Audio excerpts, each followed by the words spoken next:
Hi, this is Garrett with Gwydion Reviews, and it is time for a review of the new Lizzy McAlpine album, Older. This is the follow-up to Lizzy McAlpine's big breakout hit. She released the album 5 Seconds Flat back in 2022, fantastic album by the way, which featured the mega TikTok hit, Ceilings. The fact that that song popped off the way it did made me so happy and excited for whatever Lizzy would do next, especially considering she has more eyes on her now. With Older, Lizzy is doubling down on the stripped-back indie folk pop that made Ceilings such a good track. The songs here primarily feature acoustic guitars and pianos, and everything sounds romantic and whimsical, yet full of uncertain sorrow. This album sounds like a really sad fairy tale as Lizzy yearns for love, connection, and growth over these really simple yet beautiful ballads. Some of the most beautiful tracks are the most devastating. Drunk Running is about a relationship Lizzy had in which her partner had a drinking problem and how she would constantly blame herself for his addictions. The title track talks about the difficult transition from youth to adulthood and the balancing act of wanting to grow but missing the simpler life of being young over a simple yet powerful piano melody.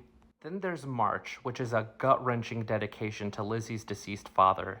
This song hurts me every time I listen to it. But don't worry, not every song here is a depressing ballad. There are some livelier cuts on here as well, including Come Down Soon, Staying, and Broken Glass, which are all great.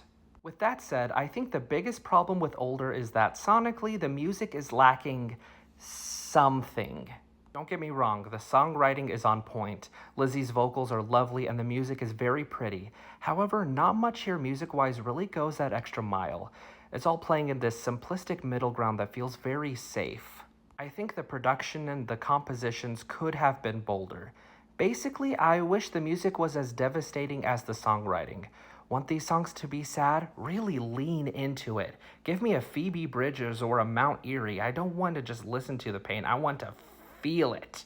I think my other big nitpick is that the start of this album is a bit spotty. There are a couple of songs near the beginning that feel underdeveloped, and then another that has some cool use of woodwinds, but the mixing and the songwriting makes them feel tacked on and not that properly incorporated. But all in all, I think Older is quite good. I do prefer 5 Seconds Flat over this one, but it is still a very well-crafted and beautiful follow-up that every indie pop and singer-songwriter fan should listen to. If you remember Ceilings and you liked it, be sure to check this out. 7 out of 10.